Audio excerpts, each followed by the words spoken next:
Hello. In today's video, we're going to talk about how to edit an AI post. So AI is so good at creating the first draft for your article, but you will need to do some touches and add your own inspiration. So let's think about a few things first before we start editing live an AI blog post. So the first thing we want to do is cut out the AI sounding parts, okay?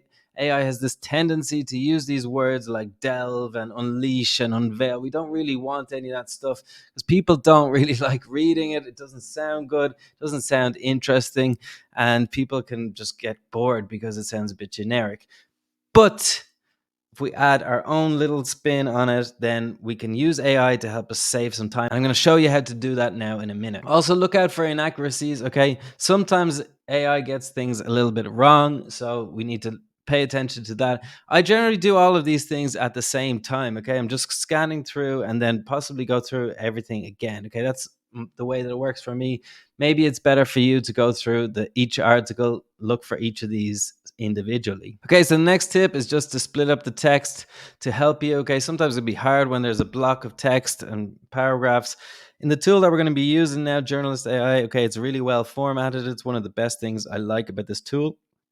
But it's always good to have sentence by sentence, like the way you would probably write it. And the last thing we need to think about is adding personal anecdotes. Okay, it's really important to still be doing topics that you know about, okay? Because if you're just getting AI content to blast out stuff that you don't know anything about, it's not really going to be helpful to your audience, all right?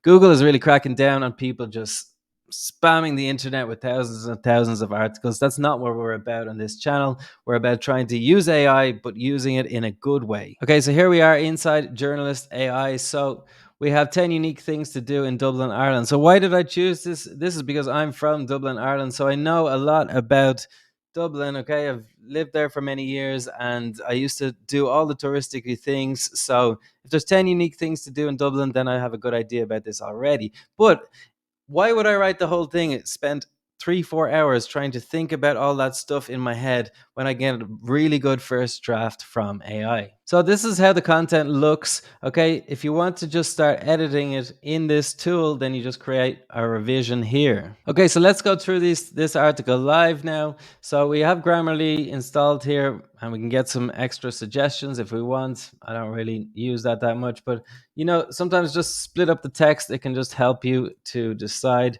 okay, what is it that needs changing? So to be honest, I'm quite happy with this introduction. It's probably something that I would have written myself. Dublin has something for everyone. Here are the key takeaways from this article. Okay, so the key takeaways are just some of the best sites that we can see. Okay, vibrant culture, that's probably something that I would focus on. And Irish music, okay, is one of the best things about going to Dublin is the nightlife and the party atmosphere, right? Food is actually, surprisingly, people don't know this, but Irish food is really good. And this is amazing what the AI tool came up with, because this is something that I would actually recommend to someone coming to Dublin, but probably they don't know much about that. In this case, I wouldn't put this down in my article, but in the key takeaway section, it's fine. Okay, and yeah, I like that. Let's look at further down in the article. Explore Dublin's historic sites. Okay, Dublin Castle is an historic landmark that dates back to the 13th century. Okay, that sounds good. I like that. So looking through this, I just needed to check on Google about this because I didn't actually know this. So I'm just checking for factual accuracy in this case, and it looks fine. I don't mind the writing. You can also visit the Dublin Castle Gardens. Okay, yeah, they are nice, but I wouldn't call them a tranquil oasis. It's not really factually correct, in my opinion. Um, they're nice for, although I wouldn't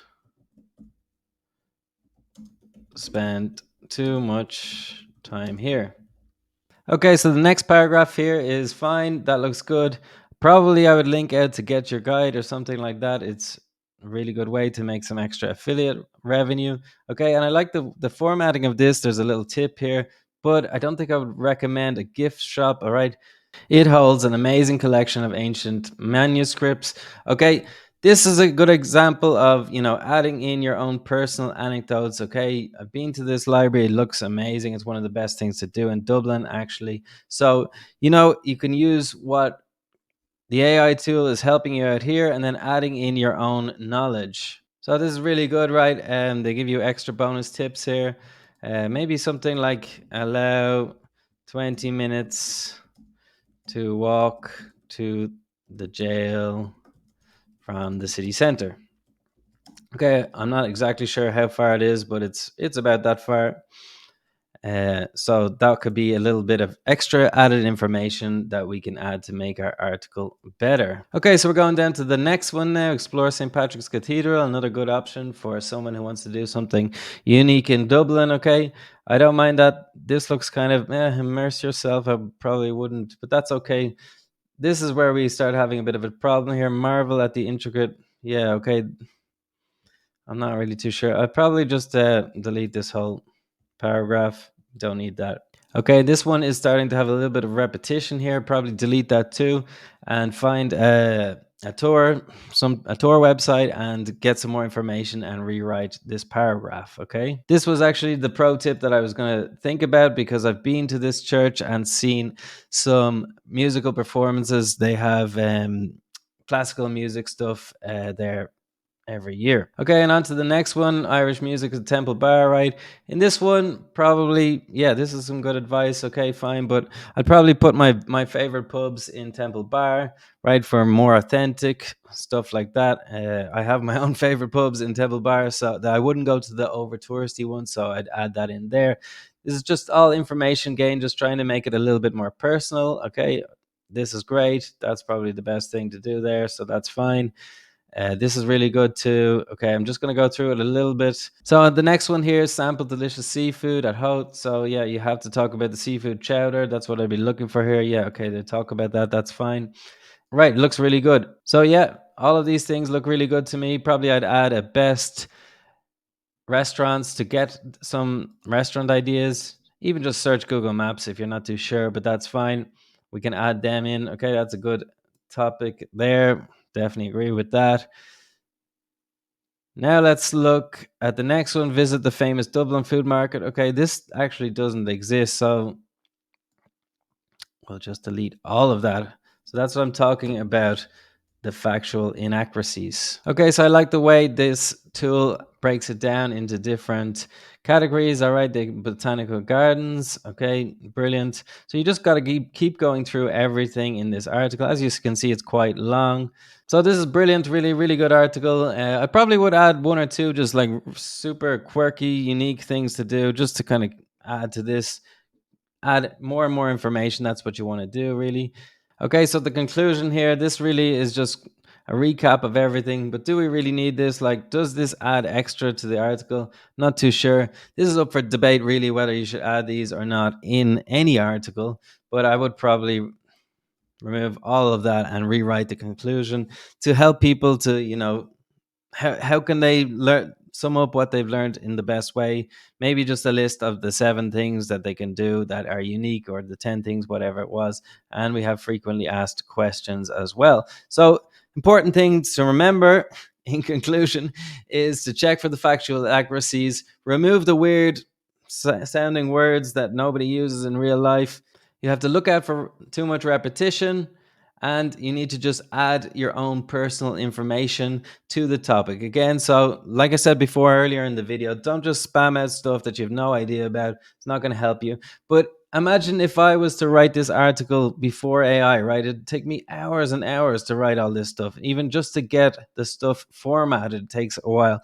So this can be brilliant to just get you started, and then you are spending your extra time that you've saved on, could be photos, could be videos, further research, right? You could add videos about this from YouTube, trying to make it better. So you have this one as your base now, and you can spend 3 hours making it better. So I challenge you now to go to Journalist AI and get an article for free, test it out for free, and spend 3 hours on the article, making videos if you can. You can just be talking about the topic like this. This is just a travel one. So obviously going out into Dublin and taking pictures and videos would be better, but it depends on your topic, right? So just making some short video of you talking about it, that's obviously going to help everything. You can post it to YouTube, TikTok, all these things as well, and make your blog posts, make your website much better. So subscribe to the channel if you want more help writing writing with AI, writing without AI, all of that stuff. I'm going to keep on making videos about these topics. So